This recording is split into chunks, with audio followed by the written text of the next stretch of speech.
Olympic.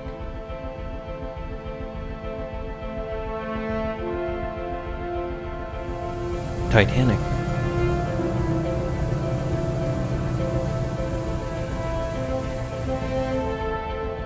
Britannic. These three superliners were supposed to have put the White Star Line ahead in the race for transatlantic supremacy. Instead, only one would ever successfully carry a paying passenger across the North Atlantic Ocean.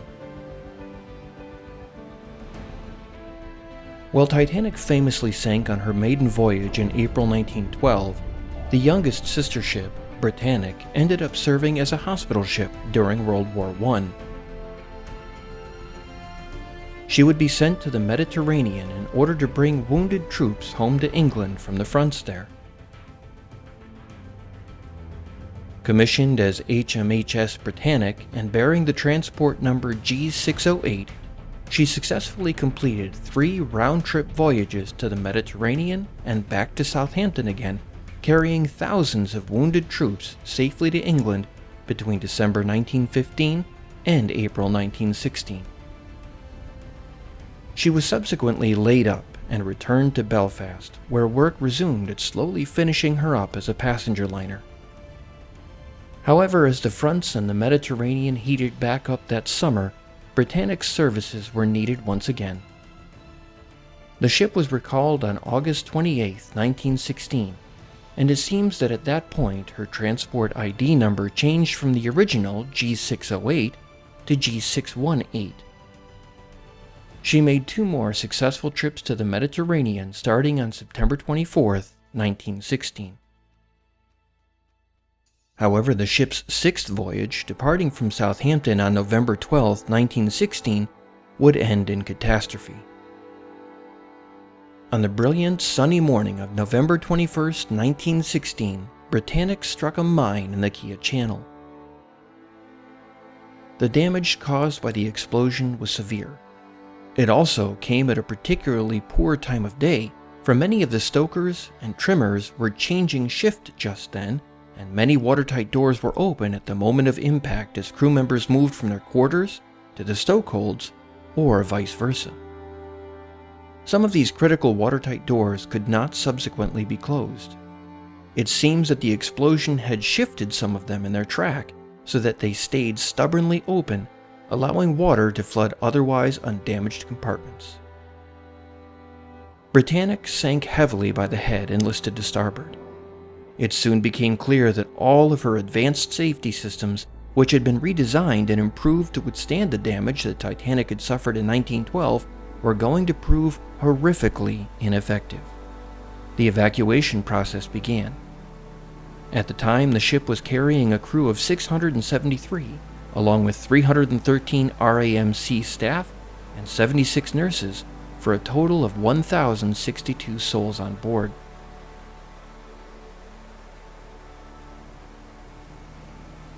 For the most part, the evacuation process went smoothly. However, 2 lifeboats were launched from the port side of the ship before the engines were stopped, and were subsequently drawn into the port side propeller blades as they breached the surface. The boats were dashed to pieces, and some of their occupants killed before the propellers came to a final stop. In the end, Britannic sank 55 minutes after she had struck the mine, nearly 3 times faster than Titanic had sunk.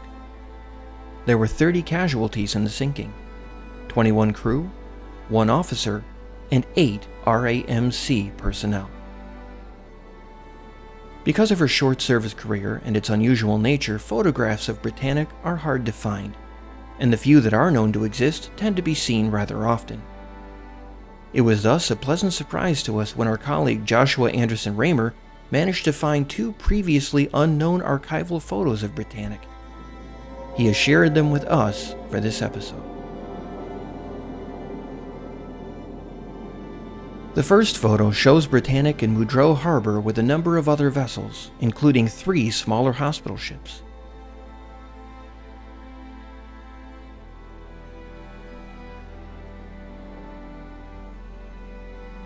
The second photo, however, is a beautiful image of Britannic in Southampton. It appears to date to the late summer or fall of 1916, shortly before the ship was sunk. It clearly shows the liner's later transport ID number on the plaque beneath her bridge, G618. The ship also looks dazzlingly clean and fresh. We can only imagine what the third Olympic-class liner might have been like if she had survived the war and found service as a passenger liner during the Roaring '20s.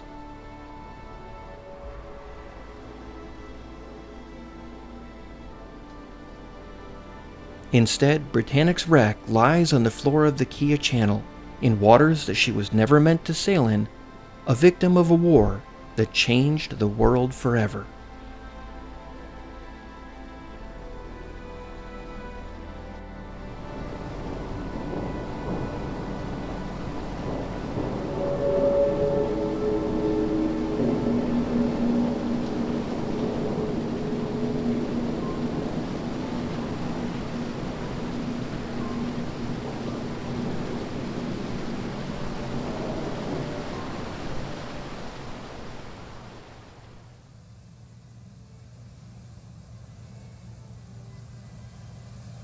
A special thank you to our supporters on Patreon, Nikki Chan 92, Mark Gegenheimer, Maximilian Metcalf, and Rachel Warner Sanchez.